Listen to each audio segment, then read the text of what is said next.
What's up, Panther fans? Welcome to another podcast episode of the Four Man Rush. Today we got myself, Will, Country Kev, Big Smooth, and special guest Mike Wahle here to talk about the NFL playoff games this weekend. We also got a special treat for you guys. We'll break down some film on Panthers left tackle Brady Christensen later in the show. So let's get it started. We're going to start with this Bengals and Titans game. The Cincinnati Bengals went into Tennessee and got a big road win, defeating the Titans 19-16. Early in the game couldn't have got off started in a worse start for Tennessee as they throw an interception the first play of the game. Their defense showed a lot of resiliency getting after Joe Burrow, keeping them in the game most of the day. It's 9 sacks. Look at the Bengals' offensive line inability to protect Joe Burrow throughout the game. What did you see from that, Mike? Well, so there's multiple dance partners with giving up 9 sacks, right? Their offensive line's been a problem all year, but he also, like, anytime you're a quarterback who gets sacked more than anybody else in the league, like, part of that's your problem, holding the ball, seeing the rush. Yesterday, you're trying to throw on schedule, and I think what's happened with the Cincinnati Bengals, I mean, I would bet money this has happened. At some point, they were like, all right, our offensive line's not great. Joe, you seem to not mind getting hit a lot as long as you can throw the ball to the guys you want to throw. If you're going to hold the ball a little bit longer, this has happened. We've seen this. Oh, Aaron Rodgers used to do this. Ben Roethlisberger did this when he was younger.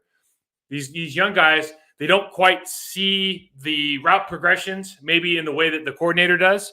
And so it takes a little bit longer. This guy's magic, man. So, like, we're going to go ahead and if we're going to drop back 40 times, we're going to take 10 sacks. That means he's got 30 times to throw the ball, and I feel pretty good about his 30 opportunities. Like, it almost feels like they're just dealing with it that way instead of trying to keep him on schedule or, shore up the protection more. It's almost like this. It's going to happen. If he's going to hold the ball, he's going to give up sacks. Guys are going to get beat one-on-one. We'll deal with it because we have magic on the outside with Jamar Chase and T. Higgins and all those guys, and Joe Burrow is just something different, man. I know, Smooth, you had watched the game earlier this morning. What do you notice from the Bengals offensive line as while they were unable to protect their quarterback most of the game? Some surprising things, actually. We're in playoff football now in January.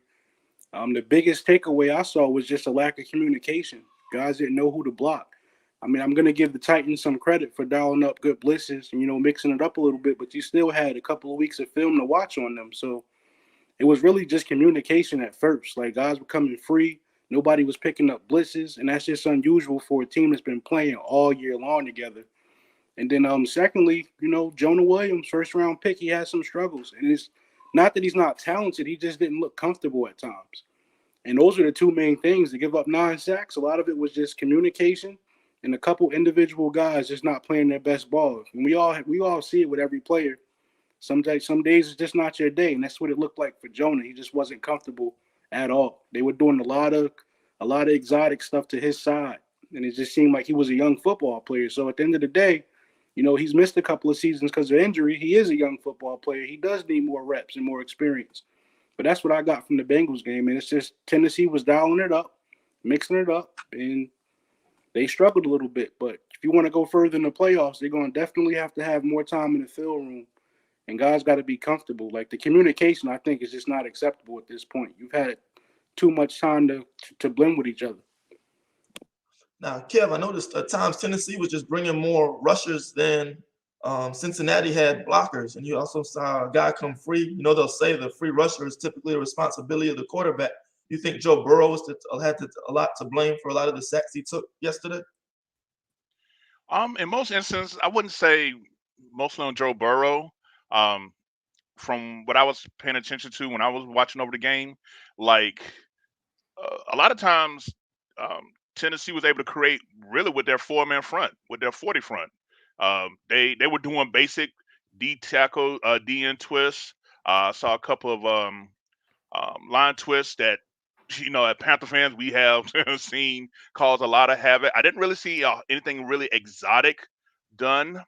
I just saw basically, Jeffrey Simmons just being a man amongst boys. I mean, literally just dominating I think he got a sack, the first series or whatever. He pretty much set the tone defensively for them. But far as like outside rushes, they did have a few that came through. Again, playoff experience, knowing who your hot route is, wide receiver seeing the blitz, adjusting this route. That'll be things that they would that Coach Taylor would definitely have to you know work on moving forward, potentially in the upcoming AFC Conference Championship game. But yeah, it was a lot of the pressure that I saw that Joe Burrow went up under of a majority. If I was to take a round guess, I'd say 70% of it was basically from just a four down lineman, different alignment, doing some pre-shift movement to kind of throw off the blocking assignment a little bit. But the interior pass rush, I was just like in awe. Like a lot of people doubted Jeffrey Simmons because he came in injured out of I think it was Mississippi State, but he's definitely a grown man, and he definitely showed that yesterday.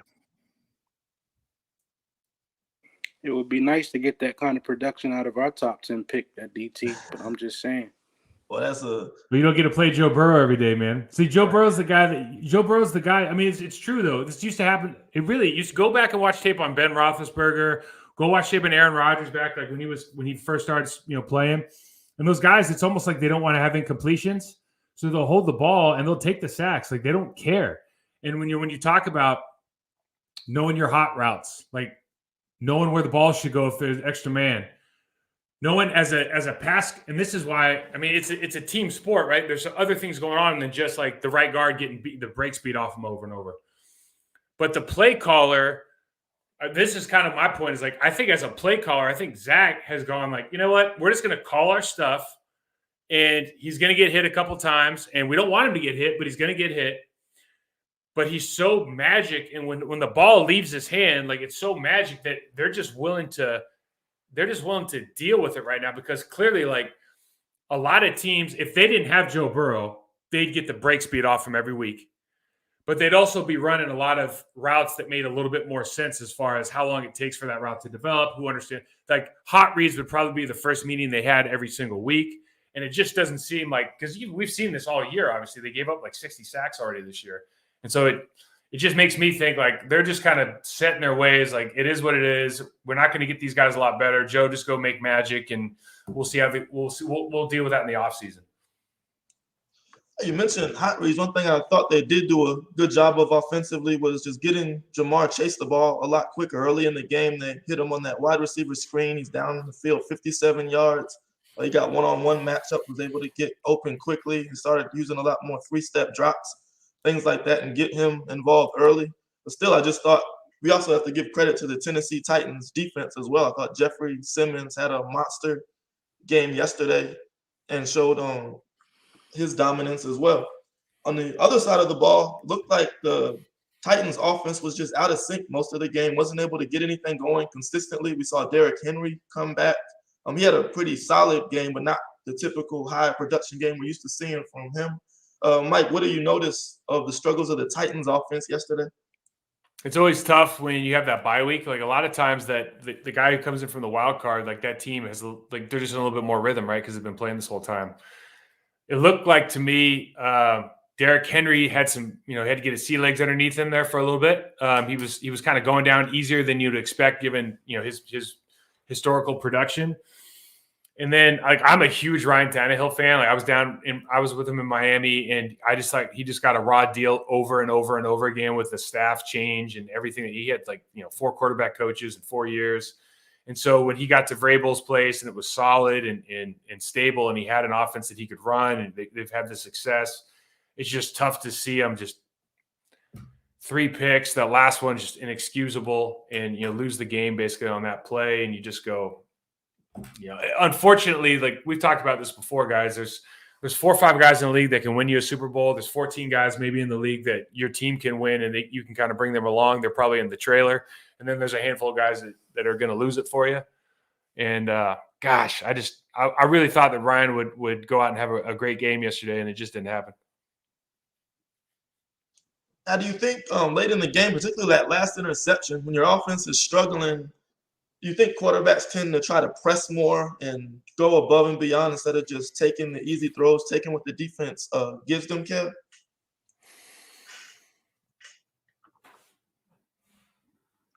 Well, as far as taking what the defense gives them, I felt like one of the things I noticed, and it kind of brought back flashbacks to Super Bowl 50 for me, was that it seemed that there was a lot of 5 and 7 step drop backs with all that pressure, getting to it. And, I really didn't see the quick game, the quick screen game, really being used to take advantage of that. For every move, there's always a counter move. So for me, the play calling from my vantage point was really kind of like, okay, you see what's going on, you see where you're struggling, where's the adjustment? Instead of we're just going to run what we've been practicing all week because we practiced it all week.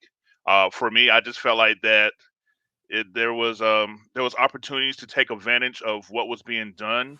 For one thing, I felt like they didn't throw the quick outs, them smoke routes, like we used to do with Steve Smith, with Jamar Chase, when they was playing off him 5-6 yards. And as you see, when he broke that long one you just mentioned for 57 yards, that was just really like 4-yard catch, and then got a lot of yak after it.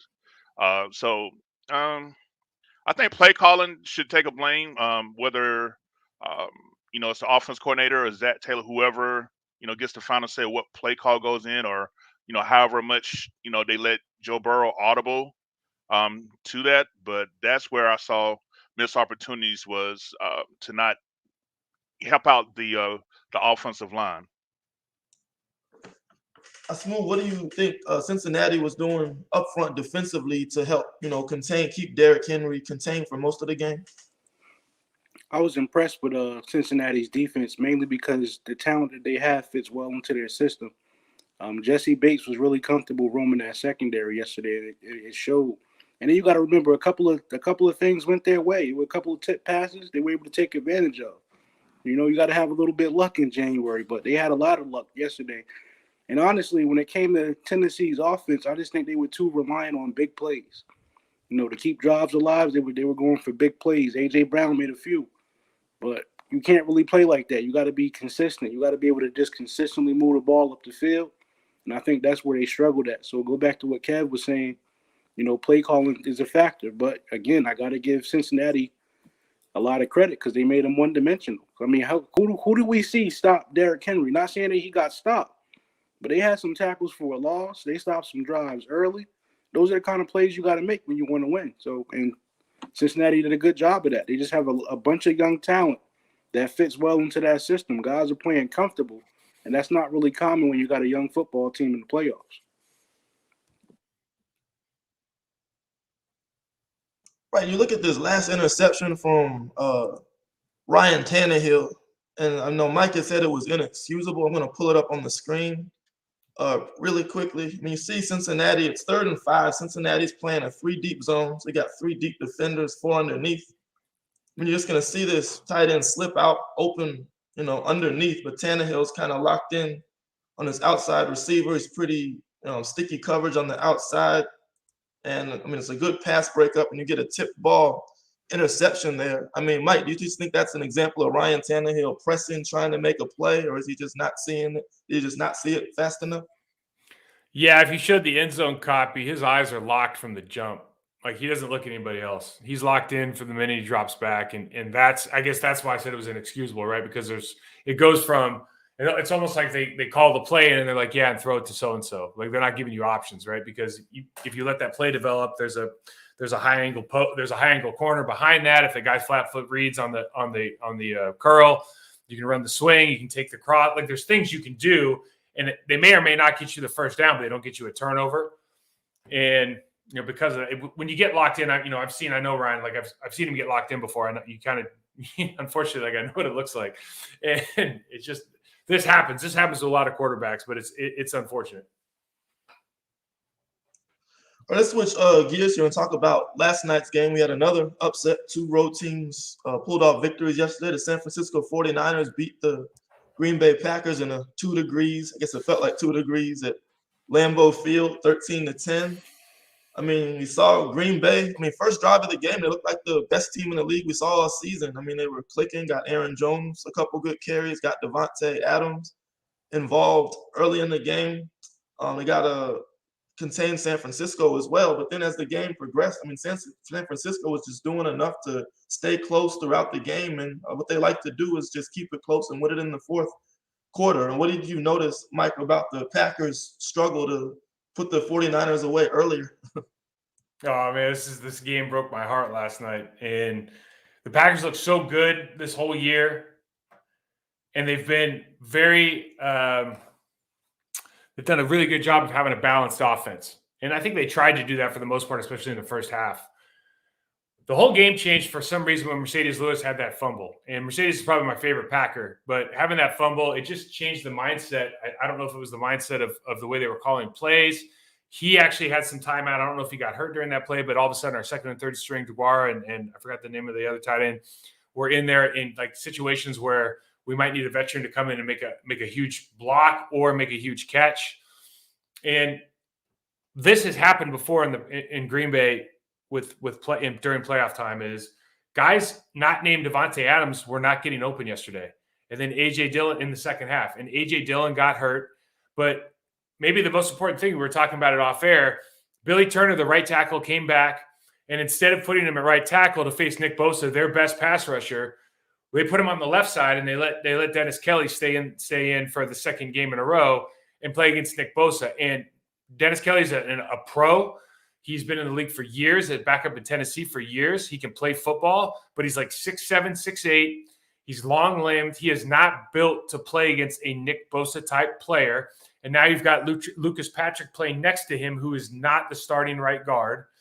And that just turned out to be a real problem, because it's not only the sacks that they get, but it's also the pressure they create and the fact that Aaron had to get off his spot, roll out, get into these. Look, guys, it doesn't, the game, man, it's a series of moments. And it's not like you can just start adding up these moments where the third string tight end misses a block on the backside. The third string tackle misses a block and gets Aaron flush, and they have to throw that ball away. Like, it just starts building up, and all of a sudden you're back doing 5-step scat drops for the second half and nobody's getting open. It's just, man, that was tough to watch. Yeah, I mean, outside of Devontae Adams, the Green Bay receivers just had one catch for 6 yards to Alan Lazard. Aaron Jones was a big part of the passing games, but outside of that, they just weren't able to generate much offense outside of that Rodgers to Adams connection. Now, I know, Smooth, you're a fan of how the 49ers are built. They have a quarterback in Jimmy G he's good enough, probably above average, by league standards, but he goes out there. He's not going to lose a game for you. He will have very strong in the trenches. What do you like about the San Francisco team, and do you see them as a legitimate contender in the NFC this year? I like this team because they find a way to get creative with their talent, period. So mostly you see, your most talented guys in skill positions. You try to get creative to get them involved in the game. San Francisco does something a little bit different that we don't get to see around the league. You spent a lot of money to acquire Trent Williams. I see the guy pull. I seen the guy going in motion like a receiver, and you run behind that. That's your most talented player. Sometimes you got to put a focus on the offensive line and the guys that get the ball rolling. So they do a good job of that. They do a great job of getting creative with the offensive line and putting those guys in positions to be dominant and successful. That was one of the highlights of the game to me, just to see Trent Williams going in motion, exploding off the snap and creating some movement. Like, you got to have stuff like that. We got to give Kyle Shanahan credit. He's always been creative. My only issue is that he's got an offensive coordinator's ego. Late in the game, you got to lead and something like that. Rather than just run the ball, you just start getting pass happy. So that's only been my issue with him. But they do a good job of getting all their talent involved. You know how Debo is. You use him any type of way you want to. And that's what gives them the advantage. I really like the way that team is built. I know a lot of people aren't big Jimmy G fans, but listen, he got a W yesterday against arguably the best quarterback in the league. So I got to give credit where it's due. I didn't get to catch the whole game in its entirety. I was at work, but just catching bits and pieces of it. I mean, this is playoff football. This 49ers team reminds me of how they were in the early 2010s. Talented, but really just gritty. They were in the game the whole game. They missed some opportunities, but they stayed with it. To go out and beat a team like that in their stadium, all credit, man. They might go deep. They just try to get more, to get the most that you can out of your talent, man. I hope Jimmy G improves from week to week. They might be somebody that's dangerous, man, to be honest with you. Yeah, I think the Jimmy G criticism is a little bit over the top. I mean, the guy went out there with an injured shoulder. He was limited in practice all week. He hurt his thumb. and he's still going out there. I mean, he started out 0-4, but they had, 3 or 4 drops. I think that Kittle drop could have potentially been a huge gain for them. But there's just such a resilient bunch, and they find ways to win. I mean, the special teams unit, think about Aaron Rodgers hits Aaron Jones down the field 75 yards. They're up 7-0, can possibly go into the half, up 2 scores. But then you see Nick Bosa come in, get a sack. They block a field goal there. Then, and late in the game, they get a block punt for a touchdown. And then after that, you get the game-winning field goal. So I just think they just found ways to win based on all 3 phases of the game: offense, defense, and special teams. And guys make plays when they need to. Now, Kev, 49ers defense. I was impressed with linebacker Fred Warner. I mean, he forced a fumble early in the game. He's all over the field making play after play. Did he stand out to you as well? He definitely did. Before I get into this too deep, Mike, I just want to do something here for you real quick. My daughter, who's listening right now, her name's Jelani Smith. She's out in Modesto, California. Lifelong Packers fan. She's been commenting. She's hollering it was the special teams. I just want to give her a quick shout out to you. I told her, you do your thing with Amon Green. She's like, oh my God, no, she don't, Daddy. So, I just had to shout out my baby, Jelani. She's 18. Lifelong Packers fan, remembers you when you was even in her younger years or whatever. So Let's go. She's listening right now. So just want to make sure I got that quick plug in for her. Thanks for listening, baby. But as far as your question, I will get it brief. Pretty much with Fred Warner. I mean, that 49ers defense, because he was questionable as whether or not he was going to play into the game. But he definitely made a huge impact. That interception, wow, it's so timely, you know what I'm saying? And it just was really, it just came at a time that they really needed to force the issue here. But when you look at Fred Warner overall, I mean, he was just, I know his stat sheet don't really stick out, but that was a huge tackle for loss that he also had as well for them. So it was just great. You just saw great team defense. Nobody really, quote, dominated statistically for it, but what you saw was guys knowing their roles, standing in their lanes, and fully taking advantage of the opportunities given to them. I like the stunts that the San Francisco defensive line was doing as well. They was really doing a whole lot of, like I say, crossing it up, switching around, just really causing some pressure that Aaron probably wasn't ready for. So let's talk about that special teams unit now, Mike. And as you understand, this has been an issue all year. What's going on with that Packers special teams unit? And do you think their coaching staff is getting a little too much credit for the success of the overall team, or is Aaron Rodgers just masking a lot of problems that they've never addressed? It's nuts, man.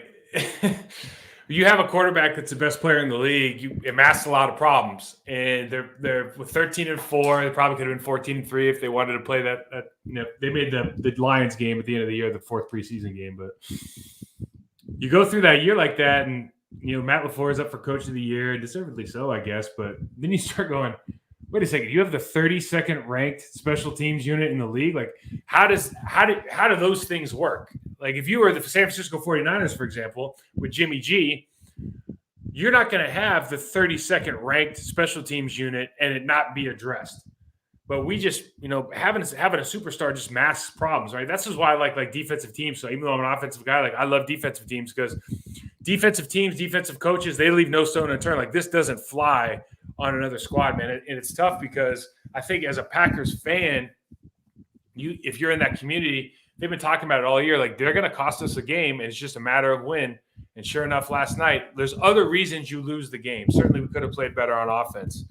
But we lost that game because of special teams. Again, there's just too many plays this year and last year that were just not good enough for a championship-level football team. And it sucks when it comes up to bite you in the first game of the playoffs, and you basically have 2 home games to go to the Super Bowl, and you blow it on the first one against the team. And quite frankly, the San Francisco 49ers played well. The linebackers, to your point, outplayed our tight ends big time yesterday.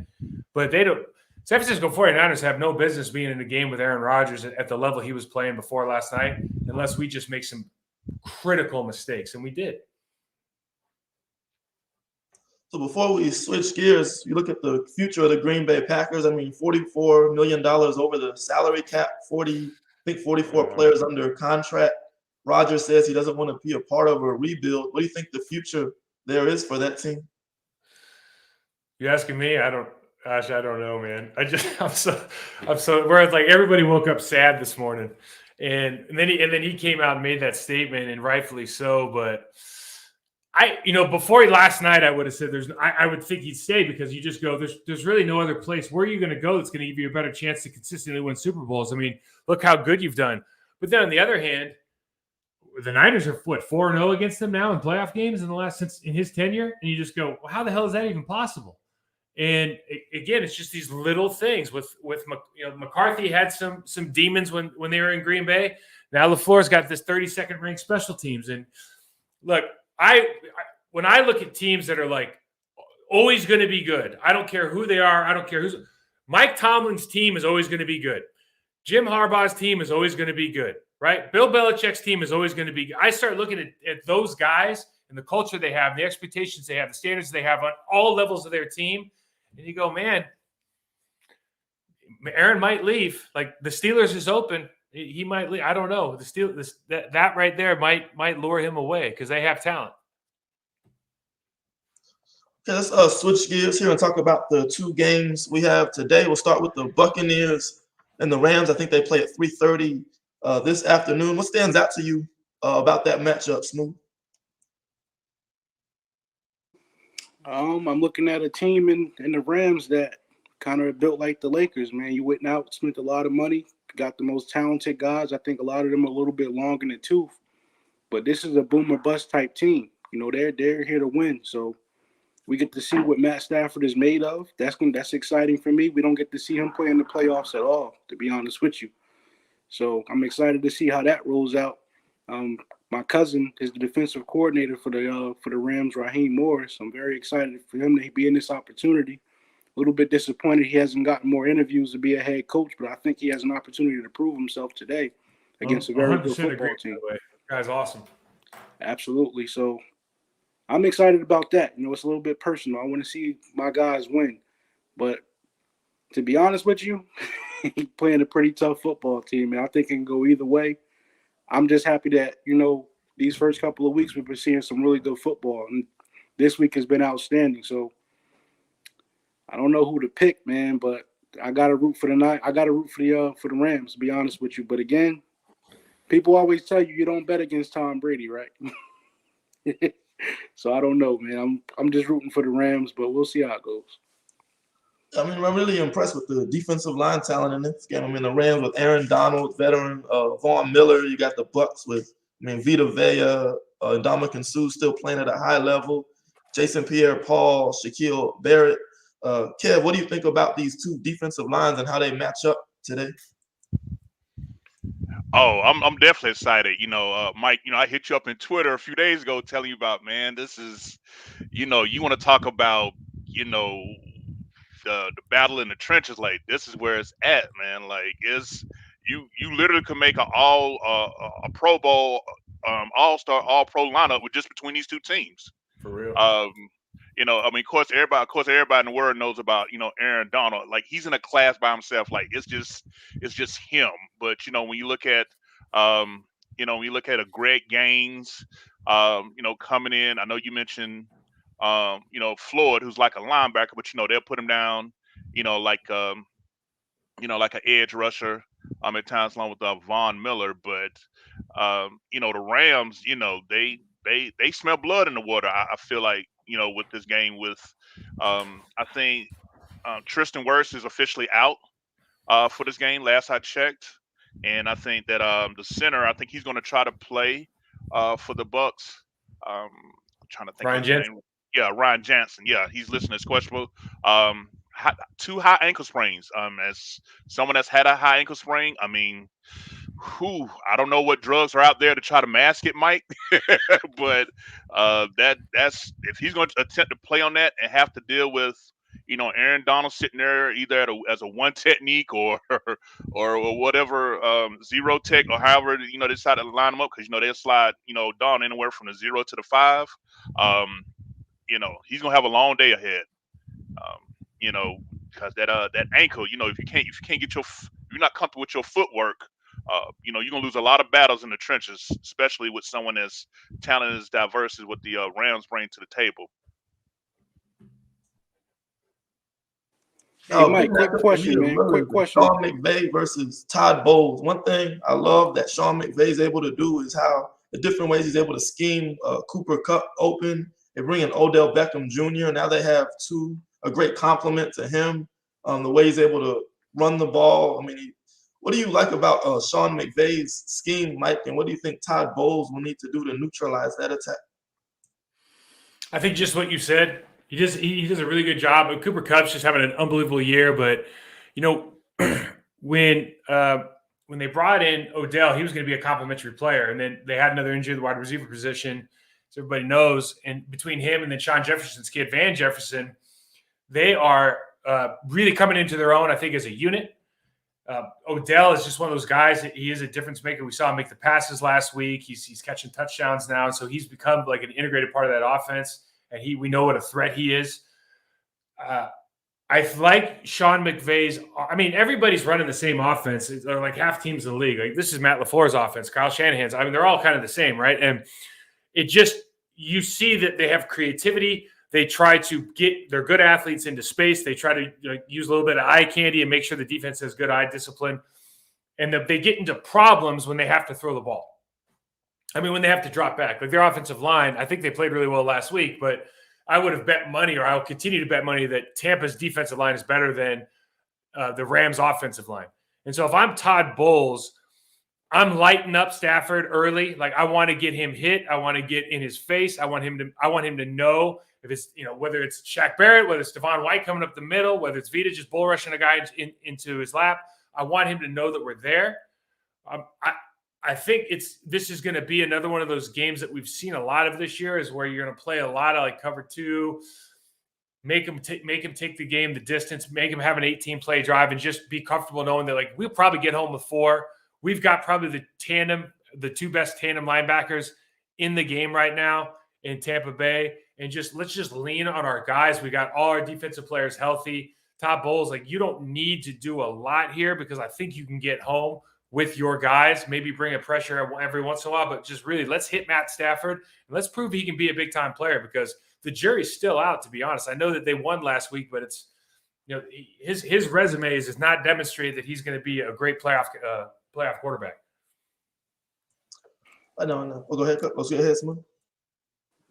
I just wanted to ask Mike, being that you played the position, how do you typically deal with a guy like Vita Vea? He's a load. You know what? And I was like, I played at like 295. So if you he's like Juggernaut, man. Like you get him started, like it's over. So with a guy like Vita Vea, like I'm trying to take him down the middle, and I'm going to short set him every time. Like we used to have, you guys remember Ted Washington and Keith Traylor when they were playing for Chicago? It was kind of the same thing. It was like, man, you just don't want him to get started. The difference is Vita's probably a little bit more explosive as far as like he can go lateral and then vertical. But really, I just want to get on that guy, get my hands on him. I know my hands are going to win inside versus Vita Vea. And so I just want to get my hands inside. I want to be able to lock him out and stop that momentum. And then it's just going to be that slow death, right? I'm okay with the slow death. I just don't want to get tossed. I don't want him to get his hands near me. I don't want to hit his shoulder on my chest or something, because then I'm going for a ride. Hey, Mike, real quick, I had another question for you. Vita Vea, he kind of reminds me of one of your former teammates, Gilbert Brown. That you played with. I love it. Like Gilbert was, I know they said 350. That might have been kind. Gilbert had his own Whopper at Burger King. Okay, so 350 is generous, right? He literally had the Gilbert burger in Green Bay. He had his own Whopper, dude. Yeah, I mean, I'm sure going against him in practice, I'm sure that probably could have helped you with the quote Vita Veas of the world, because that dude was just. I know training camp one-on-ones with him were fun. It's all about center of gravity, right? And what happens is with those guys, their center of gravity is so low. I mean, they're just thick around the middle, like from knees to like chest there's just a lot of man there, right? And so if they get underneath you, if you try to set back on them, I mean, there's different ways to play different defenders, right? And in pass rush, all that I really care about is, can I get I want to decide where I want to have confrontation, right? I know where my real estate spot is, and I want to get there under control, and I want to get there in rhythm. So with big guys, in some ways it's easier because I know I'm not going to miss Gilbert Brown. Like my hands are going to hit him. I'm not going to miss Vita Vea. Like my hand, I might miss Shaq Barrett, but I'm not going to miss that guy, right? So I just need to be able to get my hands on him and then be able to lock out so he can't press on me. And then if he just basically, because now you're just basically running as a defensive lineman, you're using that 350, that 360, but it's all your legs. Like you can't extend out and press me. So if I win with my hands, I still feel pretty good about it, even though I'm undersized. But if the minute they get into your chest, man, that's lights out. You look foolish. You saw what he did to Jason Kelsey last week. Jason Kelsey, damn all pro. He threw him like it was a 20-cent ragdoll. It was unbelievable. Now we look at the other side of the ball. I mean, Tampa Bay, like Kev mentioned, Tristan Wirfs is injured. We know they've been gutted at wide receiver, lost Chris Godwin, Antonio Brown with his situation. So, I mean, I expect to see probably Jalen Ramsey follow Mike Evans most of the game. I mean, they're probably going to end up in a situation where they're going to force somebody other than Evans to beat them. Luckily, they're getting Leonard Fournette back this year. But, man, the Rams' defensive line, I mean, Von Miller, Aaron Donald. What do you think Tampa Bay's key offensively is? I know Tom Brady always good to have him back there, but the offense is getting kind of thin, doesn't it seem like? Well, they still have Gronk. And he's pretty good. Fournette, I think Fournette is Fournette back. Fournette's back too. Like yeah. Tristan Wirfs is a huge loss because, and I know Von Miller's had like a bunch of sacks in the last 5 games. But if you were to ask me what, as an offensive lineman, like what really scares me on the Rams, I would say there's only one guy that really scares me, right? And I don't even see this name does not even need to be said, right? But the rest of the guys, they're just guys now to me. Like Leonard Floyd, there's 20 Leonard Floyds in the league. Von Miller's not what he used to be, still a good player. But now Von Miller against a backup, that kind of changes the game a little bit, right? And we all know, like anybody who's played in the league or watched Tom Brady on TV or whatever, like we know if you get to his knees, if you get bodies in front of his feet so he can't step up, he does not like that at all. And they just so happen to have the absolute best guy, maybe in the history of the league, of beating humans in the A and B gap. So I would look at it like knowing Ryan Jensen, who's my favorite center in the league right now, is hurt. Knowing that guard plays, Marpet's pretty good guard, but right, like I'd say the guard play is probably weaker than their tackle play. Like I'm looking for Aaron Donald to be a game record today. I think he has to be in order for the Rams to have a chance. And then, Jalen Ramsey, they've been mixing up with a lot of zone this year, and they kind of put him in the slot. They'll move him around a little bit, so it'll be interesting to see what they do. But gosh, I just really, like we said before, it's so hard to bet against Tom Brady, man. He just makes you a liar so many times in your life, Like it's like rooting for the Packers against San Francisco, I guess. Like you only do it so many times. I had a question here for you, Mike, real quick. I know you like tight ends. Yeah. I know you mentioned Gronk earlier. You think there's a way to maybe counter to make up for the lost wide receivers? Guys like Cam and Brake could have a potential impact. OJ Howard. I mean, I know he was drafted real high, maybe not has lived up to the potential that many thought he would be. But what you think about those guys? Yeah, I think that's a great point because I would look at it this way, though. I would say that being able to play with multiple tight ends in the run game and just as a combat for what the LA Rams are all about, because they're not really that big, right? Like you look at their box players, they're not big players. And so if I have Rob Gronkowski is one of the best blocking tight ends in the league. If Brake can just show up and just be average, if we can just call it a draw, then we can get a lot of yards in the run game, and that's going to set things up a little bit differently in the pass game. So I would look at it like, let's use those guys in the running game, and then, of course, we can use them in the pass game, but let's use them to create a new line of scrimmage because one thing the Rams are susceptible to is getting blown off the line of scrimmage if we can get a double or a triple or whatever the hell we need to get on Aaron Donald. But everybody else, like you can move them off the line of scrimmage with one guy. So tight ends versus Floyd, I feel pretty good about. So Smooth, you got Leonard Fournette coming back, you got Ronald Jones, you got 2 undersized edge rushers. You think that's important for them to get that run game established today? I think that's the only way you can neutralize the matchup advantage with the Rams, which the Rams have. to beat Tom Brady, pressure right up the middle, they have that. And you're missing your best tackle. I know Raheem is going to take advantage of Christian Wirfs not being there. So gotta take advantage of that. That's the matchup advantage for the Rams. The way I combat that is I run the football, just like Mike said. They're undersized on the inside. I go right at them. That helps me get my less talented offensive line some confidence.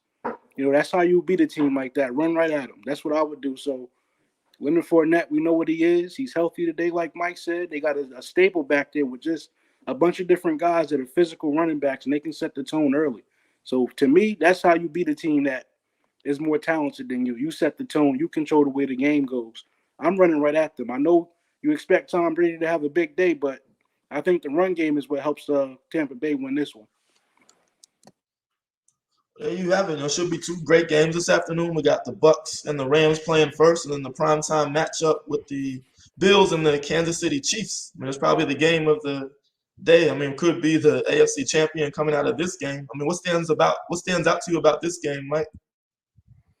The Bills and the Chiefs, just that the Bills played one of the best offensive game or best complete games I guess I've seen against a Bill Belichick coach team last week, and it just makes you. I look at it. I think earlier in the week I was thinking like, there's no way Josh Allen's going to play that way again, but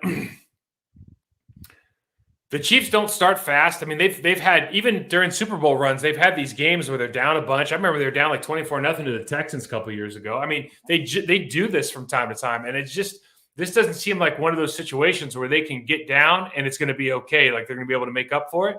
I really like the Chiefs' defensive line since they brought in Melvin Ingram from Pittsburgh. I think that's just made a huge difference in the way that they think about themselves, because then they move Chris Jones back, and he's now like one of the best pass rushing D tackles in the league. They got two guys off the edge that can flat out play.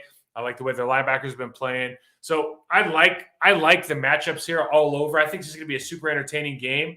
But gosh, man, it's like when Josh Allen, you play that well, you have 7 straight touchdown scoring drives. Like, it's tough to imagine you can sustain that, but anything even close is going to get you a win. So I was going to take the Chiefs. I just talked myself into taking the Bills.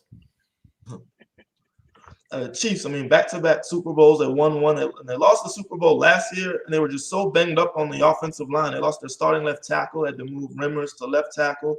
Off-season, I mean, they addressed the offensive line, signed Joe Thuney from New England. They draft Trey Smith, who nobody wanted to take a gamble on because he had a heart condition coming out of Tennessee. They draft Creed Humphrey, who's evolving into one of the best centers in the league. Kev, what stands out to you about the Kansas City offensive line and how they were able to rework that unit this offseason?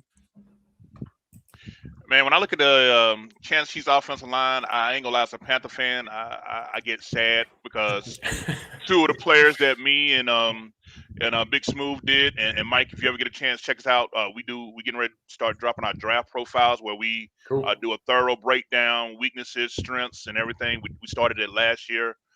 So, if you get a chance, check that out. We'll be posting on our 4Man West website here. But these were two guys that we definitely had high on the list here. So seeing them bring sadness to me because they were there for us in the second round. But cry me a river. What's done is done, But as far as with the Chiefs, I mean, you talk about transforming your offensive line literally in one off season. They brought in 4 new starters. And it took a while to gel because everybody knows offensive line takes the longest to get chemistry, to get the gel with. But when you watch the Chiefs, particularly when they do a lot more. They used to be more zone blocking, but now with the guys that they added this past offseason, I think they went to more power gap blocking schemes where they're double teaming the defense tackles and sliding off to the linebackers. Clyde Edwards-Helaire has been able to eat when he's been in. Their other running back, I believe his name is McKinnon. I think he wears like number 1. He's been able to eat as well. So I'm a huge fan of this offensive line, particularly in the run game. They're solid against the pass. Now there have been times where they have looked like what, but hey, it happens. The other team is paid to make plays as well. Orlando Brown Jr., which a lot of Panther fans wanted us to trade for when they found out the Ravens were making him available. He's been steady as a left tackle, following in his father's footsteps. Um, the great Hall of Famer. Just the Chiefs line, they going to get tested because there's nothing soft about this front seven of the Buffalo Bills, who have several former Carolina Panther players on it. We'll get to that when we flip it on that side of the ball. But this Chiefs line, they definitely going to put on a show today. It's going to be a great match in the trenches as well. These two games today, if you're a trench guy, this is the Sunday that you want. You probably ain't gonna really pay attention to the receivers till they show the replay. You want to see what's going on in the trenches. That's how I see that for the Chiefs. Now, Kevin mentioned the former Panthers on defense. I mean, you also have Sean McDermott, former Panthers head coach at Buffalo. We got Mario Addison, Starla Tulele, a lot of former Panthers on that defense. How do you see them matching up against this explosive Chiefs offense? I don't want to focus so much on what's going on the field. I mean, the players got to go out and win the football game, but I think I'm a huge fan of Sean McDermott, and I think that he's learned from his mistakes in every aspect. He understands that windows are small.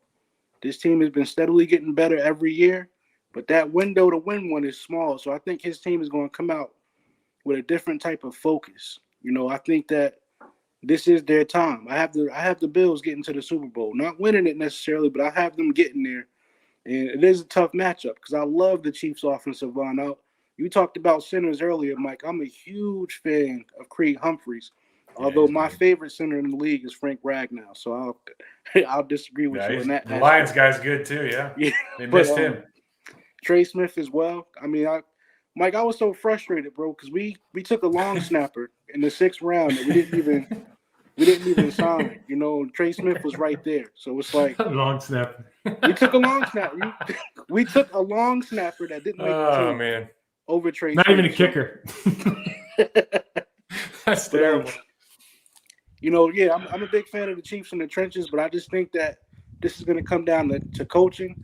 I think Andy Reid, he did win himself a Super Bowl, but he does have the tendency to make some mistakes in big-time football. And I just think this is the Bills' time. McDermott is going to come out with a focused football team. Everybody plays hard for him, and Josh Allen has gotten better every year. I think and he plays pretty well in the playoffs. So I think this is going to be advantage Bills. That's who I'm going with. Hey, well, there you have it. I mean, tonight, I think it's 8:30 p.m. kickoff, so that should be a good one as well. We talk about the draft, the lineman we passed up on last year. For the last few minutes, we're going to take a look at some film of the lineman that we did draft, Panthers left tackle, Brady Christensen. I know a lot of our fans have been looking forward to seeing a little bit of film on Brady and how he performed at left tackle this year. So let's take a look and see some Brady Christensen film before we wrap it up for today. His best game of the season, arguably against Washington. I know Smooth does his offensive line grades. You're going to see Brady here. Looks like you're going to have a little bit of an outside zone action. You're going to get his double team here and work his way to the second level, get a good block there. What do you see on this play, Mike, from Brady Christensen? Well, he's position blocking a little bit, right? So this is just not my style.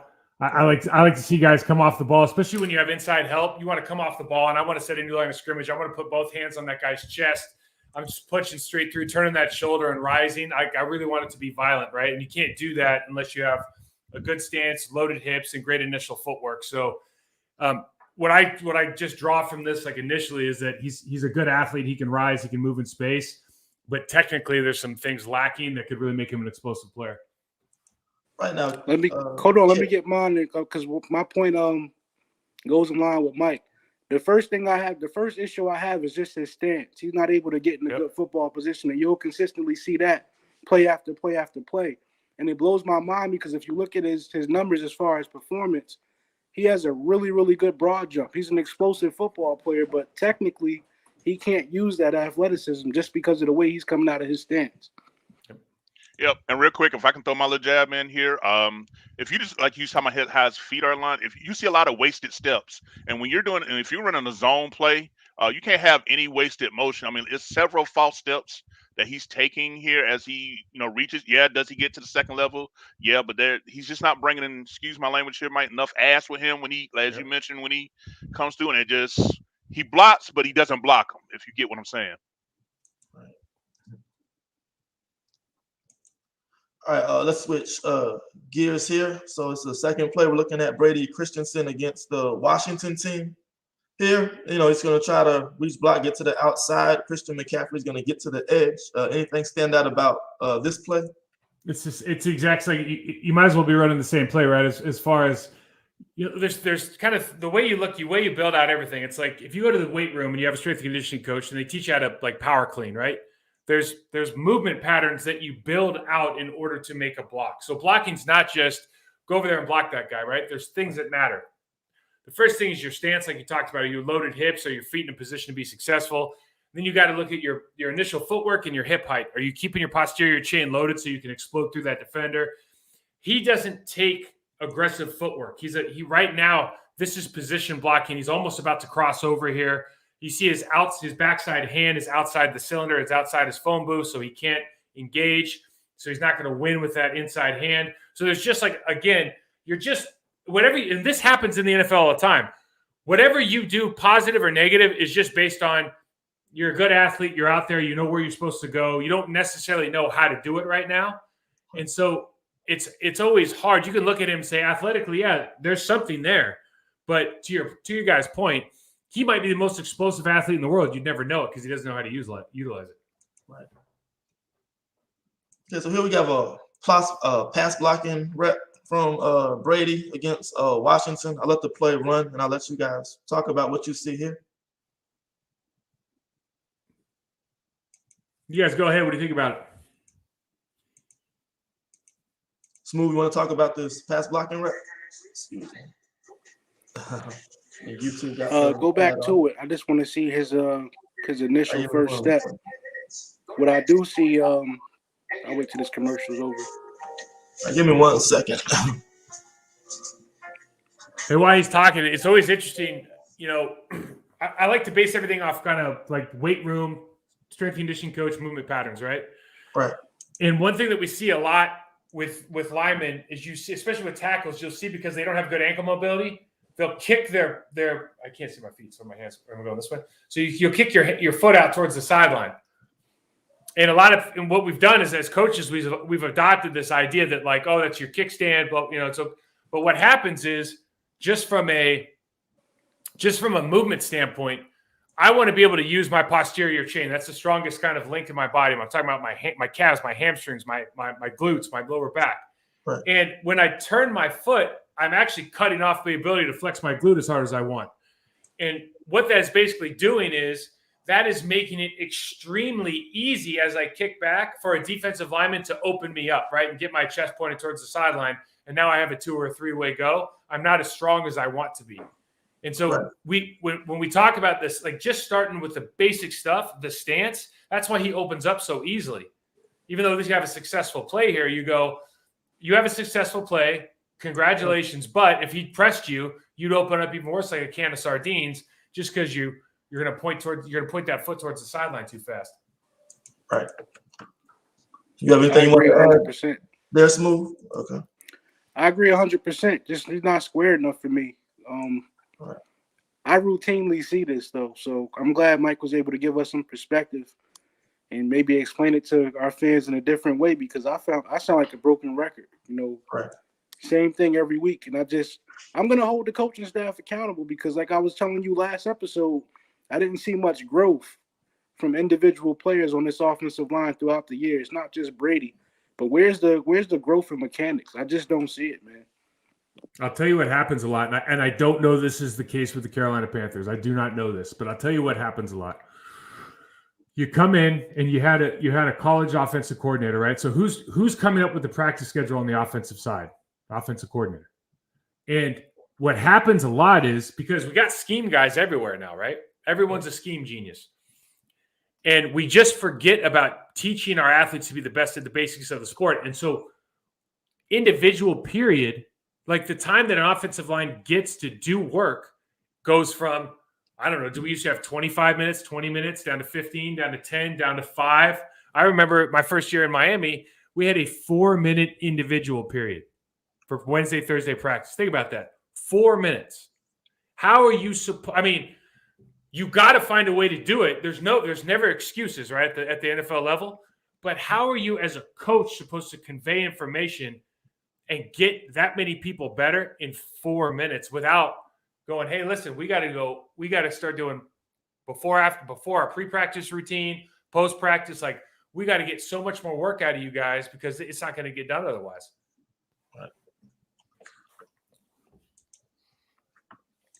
And that'll be a big offseason topic this spring is who's the Panthers going to bring in as their offensive line coach to help develop these guys. And I'm just rolling through the film now. A lot of it, you're going to see the same thing we've been talking about, I guess, with Brady, his stance, things like that. Let's take a look at some Saints reps as well before we wrap it up for today.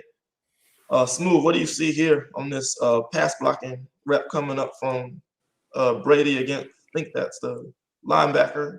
I see him lunging, relying more so on his arms and his feet, which is a no-no for me. The guy, extremely athletic. There's no reason why you shouldn't have more confidence in your feet right here, man. It's just everything starts from the first step. It's the stance, man. It's really just the stance. Like that, Right. That affects everything else you do throughout that rep. So he's at a disadvantage off rip if you look at this play right here. That's why he's lunging, and now he's vulnerable.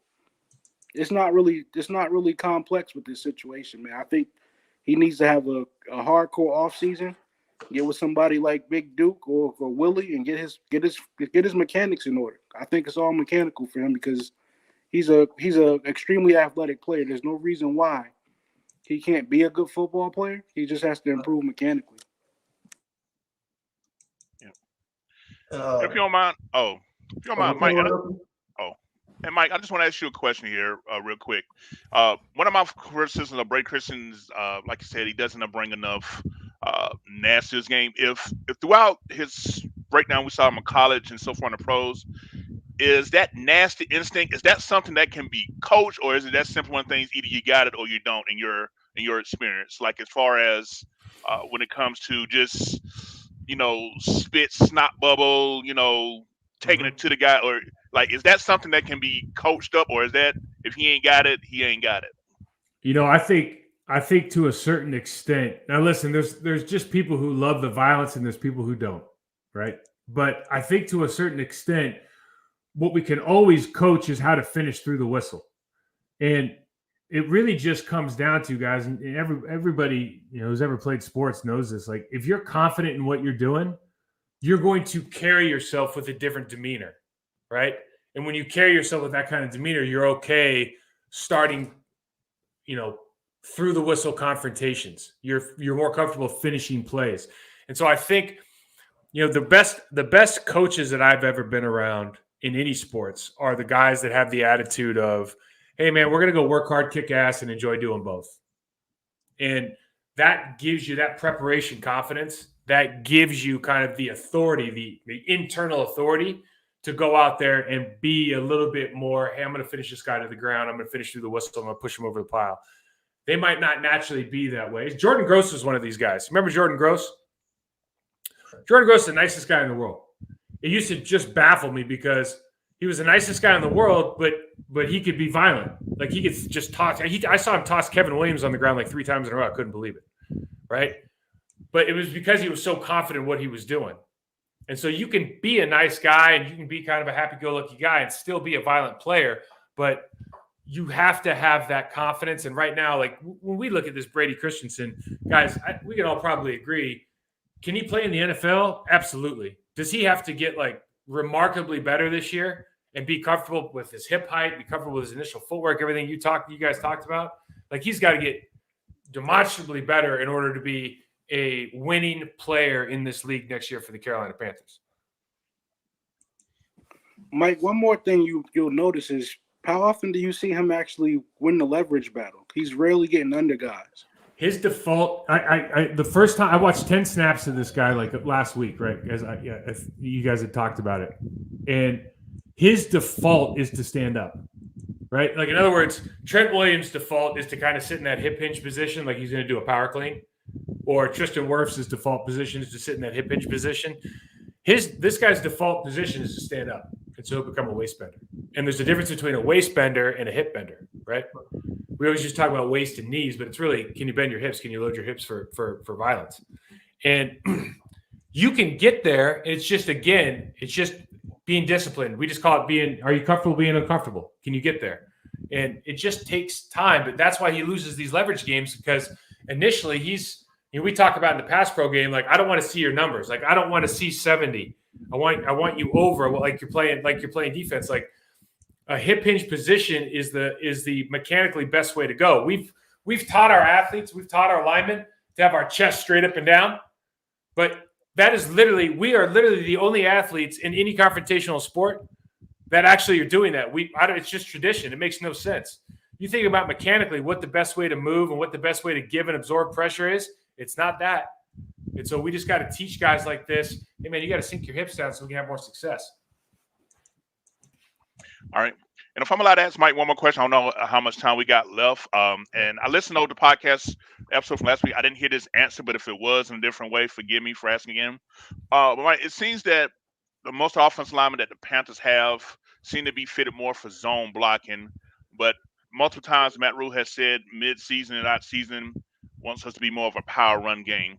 From your experience, like, is that something, like, if a guy's mostly been zone blocking, like, can he is that something that can be coached up and developed, or is that one of those things that he's naturally got it like that?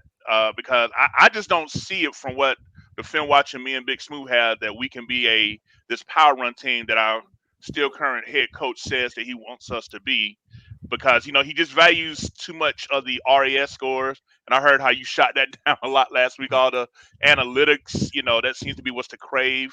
I'm old school, with mines. I line up, punch you in the mouth until you say daddy. But how do you feel about that? Like, are you able to, like, make the adjustment from one style to the other? Yeah, so I want to say first, like, with all, like, the PFF scores and all that kind of stuff, it's not that I'm anti-analytics. Like, I always going to trust my eyes, because I know I've been in statistics enough to know that I can make an argument out of any number you want, right? I can make a number mean what I want it to mean. So it's frustrating when you get out here and you talk to people and they just, all they do is they come out on Twitter and make some, like, ridiculous statement about a statistic that means it has no contextual intelligence whatsoever. When it comes to this stuff, your question is a very good one. And for me, I always cringe, honestly, at the NFL level when I hear a coach like, oh, we're going to be a zone team, or we're going to be a block, or like a power or gap team. Because the basic movement patterns of being an offensive lineman, whether you're a zone blocking team or whether you're a gap team, you're downhill, dude, they're not that different. Foundationally, you all have to do the same things pretty well, right? Can you gain leverage with your first step? Can you keep your hips high and your pad level down?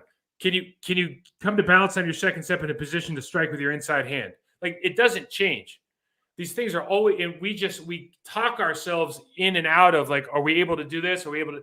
You should have to be able to adjust to whatever the defense is willing to give up, right? And we have to be able to, if we're playing against some big guys in the middle and we want to get them running and we think we can cut the backside off, great, let's run zone.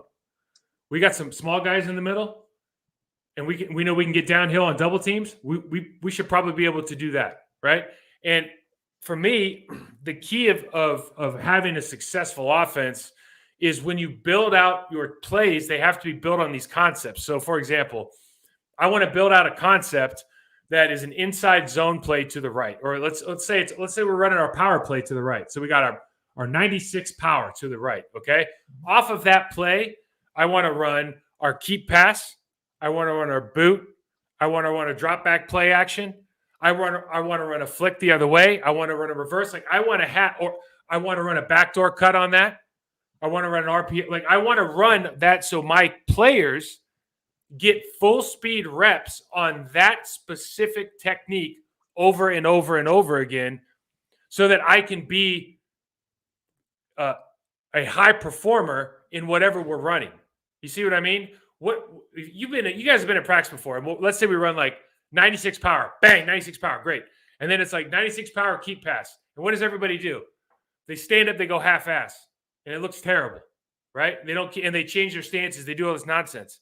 It's like you're missing opportunities to get better, right? You're missing opportunities to get better. In the NFL, with the amount of walkthroughs and non-padded practices we have, all we're doing really is missing opportunities to gain the advantage on our opponent because sometimes we don't practice with the detail and discipline that we need to. So I know it was a long-winded answer, but I hope that makes sense.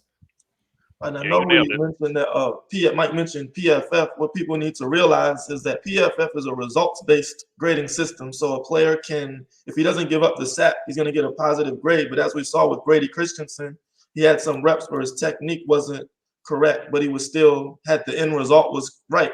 So I think it's just up to the coaching staff to make him understand, even though the outcome of the play was positive, there's still some things that you need to sharpen up in order to improve yourself as a football player. So Smooth, what were you gonna say? Oh, I was just gonna ask Mike if he wanted a job.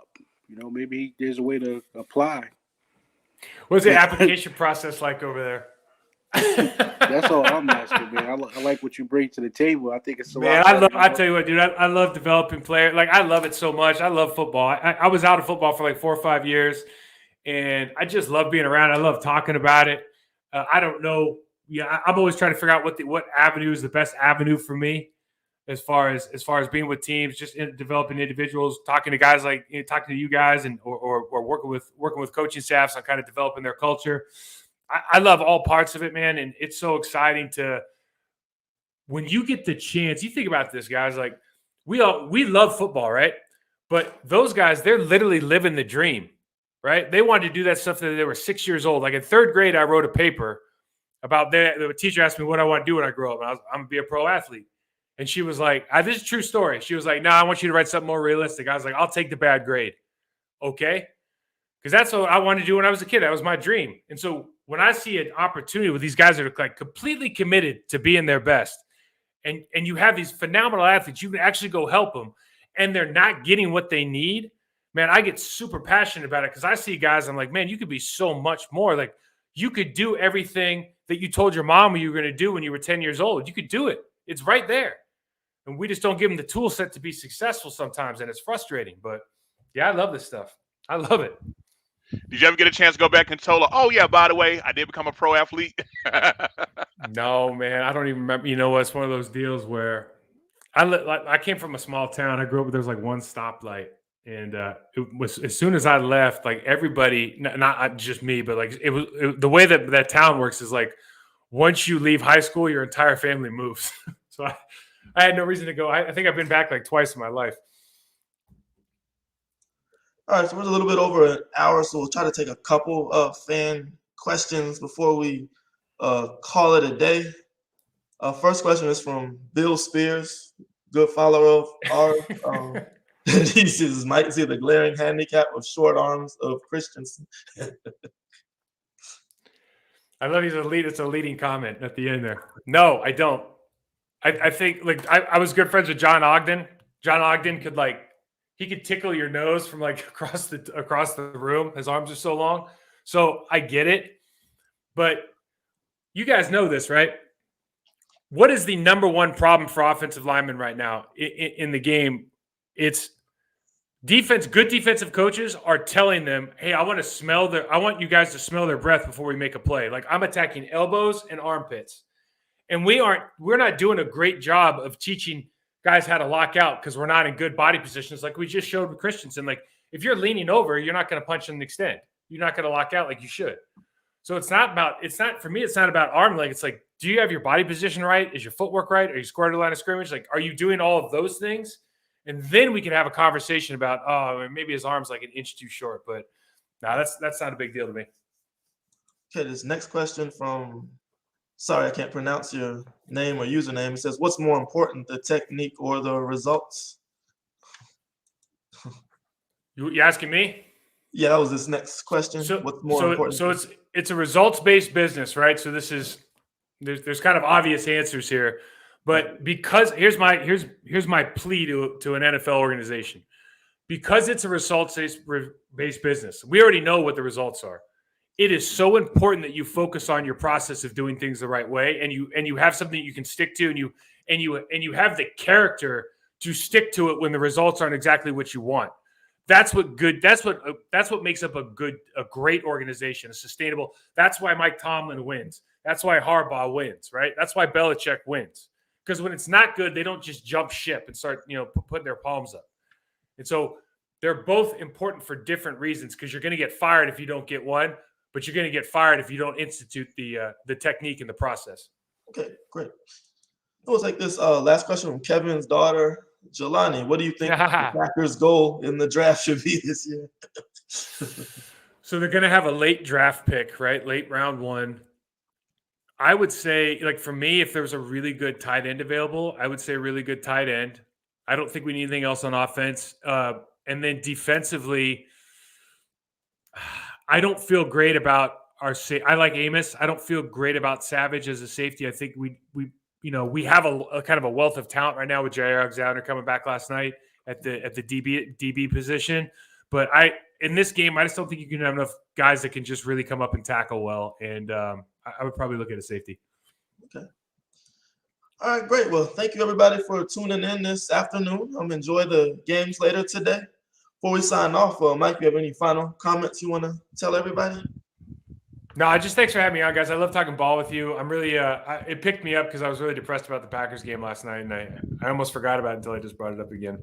But I think this will be a great day of football today. This will be fun, and hope to catch up with you guys soon. Great. Kev, you have anything else you want to say? No, as always, I just want to thank each and every last one of our Four-Man Rush fans that came in.